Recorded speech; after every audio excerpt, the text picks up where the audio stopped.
আলাইকুম বন্ধুরা, সবাই কেমন আছো? আলহামদুলিল্লাহ আমরা ভালো আছি। আমি আজকে কষা মুরগি রান্না করব, একদম হাতে মেখে। দেখুন,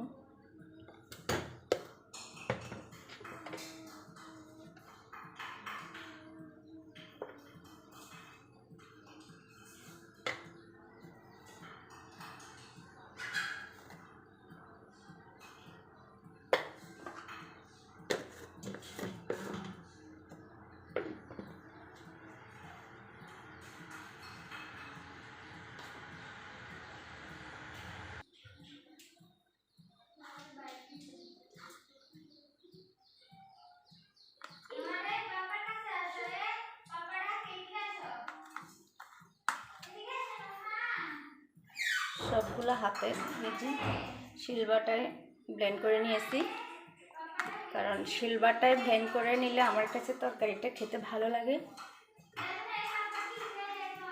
হাত দিয়ে মাখবো না, হাত জ্বলবে, তাই এই যে চামচ দিয়ে ভালোভাবে মেখে নিচ্ছি।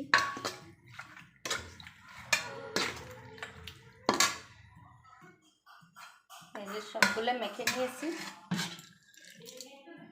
মেখে নিয়ে 20 মিনিট ম্যারিনেট করে রেখে দেব, তারপরে রান্না করতে যাব।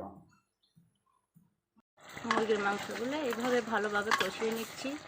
আমি আলু দিয়ে পাতলা ঝোল করব, তাই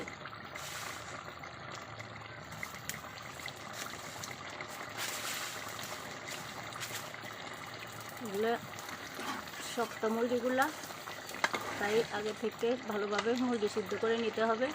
সাথে সাথে আলু দিয়ে দিলে আলুগুলো গলে যাবে, তাই ভালোভাবে সিদ্ধ করে নিচ্ছি।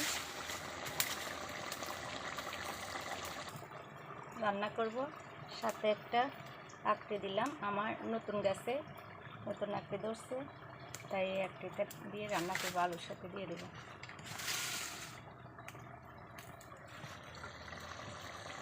দেখুন, আলুগুলো দিয়ে ভালোভাবে কষিয়ে নিচ্ছি।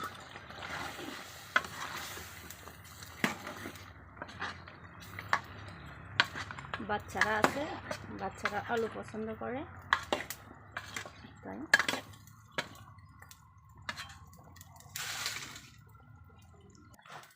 আলু দিয়ে ভালোভাবে কষিয়ে নিয়ে ঝোল দিয়ে দিলাম সিদ্ধ হওয়ার জন্য। এরপর ভালোভাবে সিদ্ধ করে নামিয়ে নেব।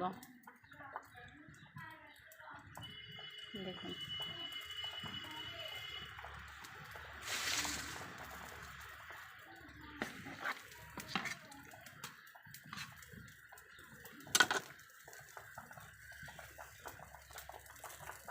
দেখো সবাই,